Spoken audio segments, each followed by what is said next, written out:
Hello, you're with Calling All Stations. It's another glorious day in suburbia. Look at these wonderful streetlights, look. Brilliant. We're back out doing the Tube Map Challenge. We've just gone through station 16. I'm walking to 17, so without further ado, I will catch you up with where we've been.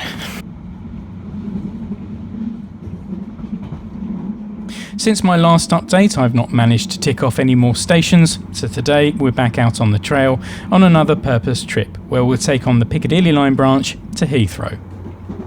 This is a part of the network I need to tick off early, or I'll just end up putting it off. It's a long ride out here from the dizzying heights of northeast London, but I'm really looking forward to seeing a completely new part of the city, even if it does mean sharing my least favourite line with holidaymakers and suitcases.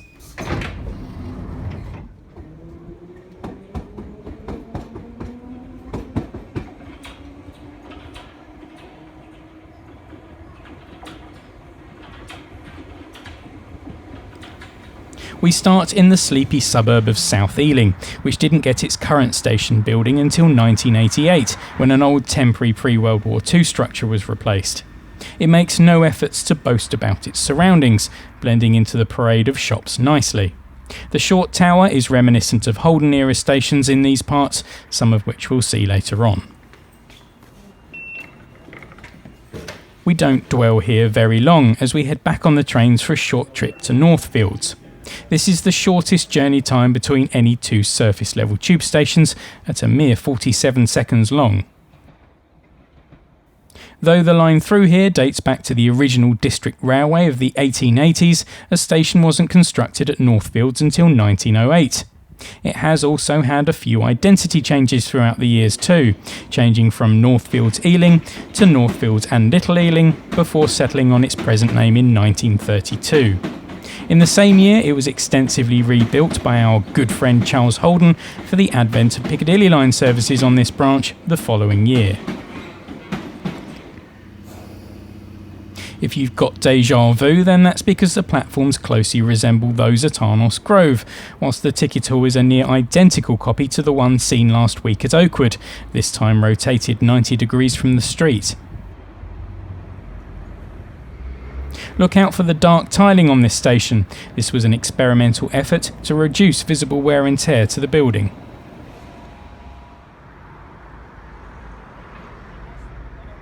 A short walk past the depot at Northfields brings us out at Boston Manor, not only a contender for station of the day, but also a strong shout for best Holden station altogether. I love the striking tower, mimicking a New York-style skyscraper of the 1930s. I only wish I'd come here at night to see it all lit up.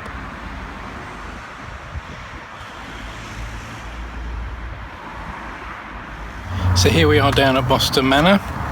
Really fantastic station from the outside. Has this sort of tall skyscraper structure, very 1930s, one of Charles Holden's best work. But just before the train comes in, if you're ever down here, do check out the abandoned old District Railway signal box that is at the end of the eastbound platform.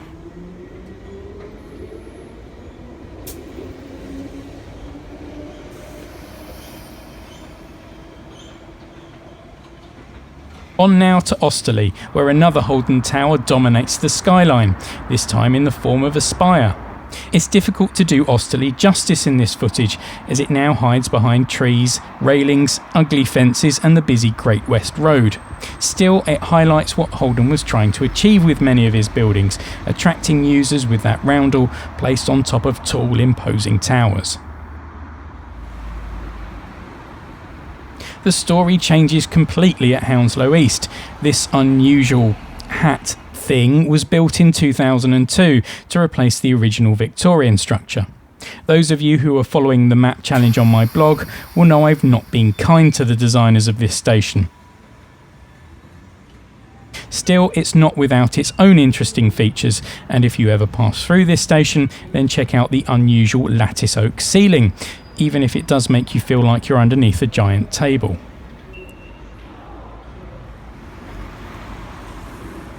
Hounslow Central restores my faith in architecture, and though the platforms themselves are rather bland, do look out for the tiled stairwell and original wooden ticket hall, although it's pretty hard to miss.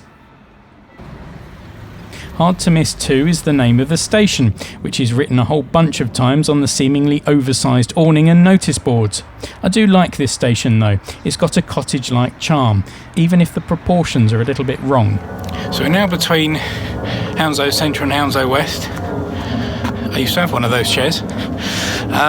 And the noise from the planes is now pretty evident. It's sort of almost a constant background noise of the planes from down at Heathrow, although we're still on a residential street. The area's got a bit more sort of urban again as we sort of go through Hounslow. But we're getting on for Heathrow, so the noise from the planes is now pretty strong, pretty evident all the time.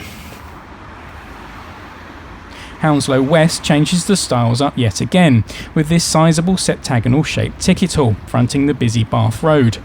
Up until 1975, this Holden beast was the original terminus of the branch line. Likened to a tank or pillbox, it's pretty impressive on the inside too. And is this the only example of a tube station of this size, where the main entrance still has wooden doors? Do let me know in the comments below.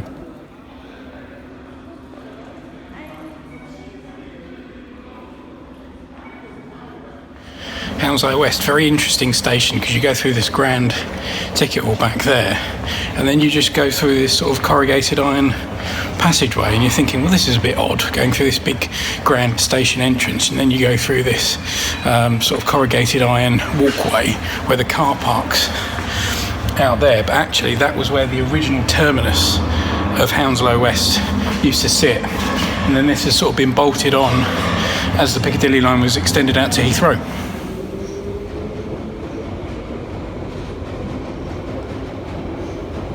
The utilitarian 1970s platforms remind us we're now on the Heathrow extension as we move one stop on to Hatton Cross. And once we arrive, it's like we've not left Hounslow at all, this station notably similar in design.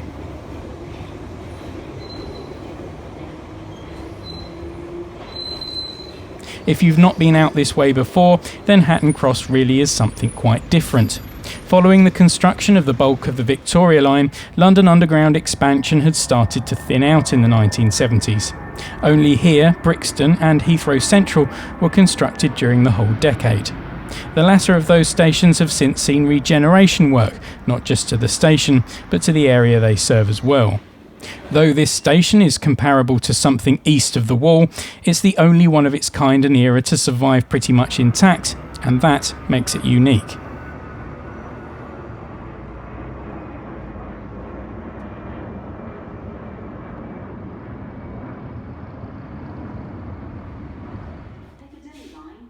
If you're not convinced, then stay down at platform level and check out the retro British Airways logo and rare backlit roundels.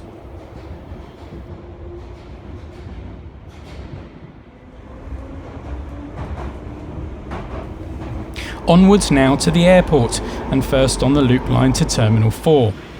This is one of 3 tube stations to only have a single platform, and the only one to only operate in one direction. Now, seeing as I was at the airport, I was reluctant to draw too much attention to myself by filming outside the stations, so do excuse if footage starts to thin out. I did, however, have time to inspect the art exhibition in the Terminal 4 ticket hall.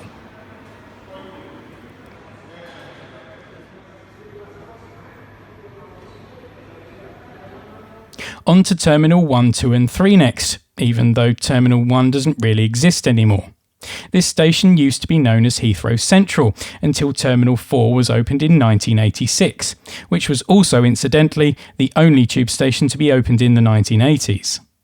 1, 2, 3 is as functional as a station gets, no bells and whistles here. This is the only tube station you can't access from the outside world on foot.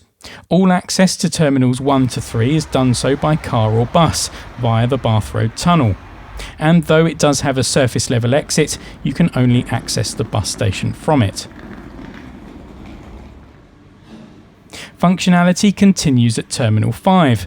At only 9 years old, this is presently London Underground's second newest station. This feels even less like a tube station than Hatton Cross. There's no blue backlit station name on the entrance, the ticket gates announce loudly what zone you're in, and there's even some non-TfL signage knocking around. Anyway, I pop upstairs to have a quick go on the Heathrow pods before heading home again. During the week, I pick up some extra stations at London Bridge and Southwark, which really does have some impressive features, by the way. And finally, we'll round this video off with some shots of my latest station, Tottenham Court Road, where the Edoardo Paolozzi mosaics need no introduction. Don't forget you can catch up with the whole challenge by heading over to www.callingallstations.co.uk and clicking on the 270, where you can read stories, anecdotes, histories and notes for each station as I visit them, along with more images. You've been with Calling All Stations, and I'll see you at the next stop.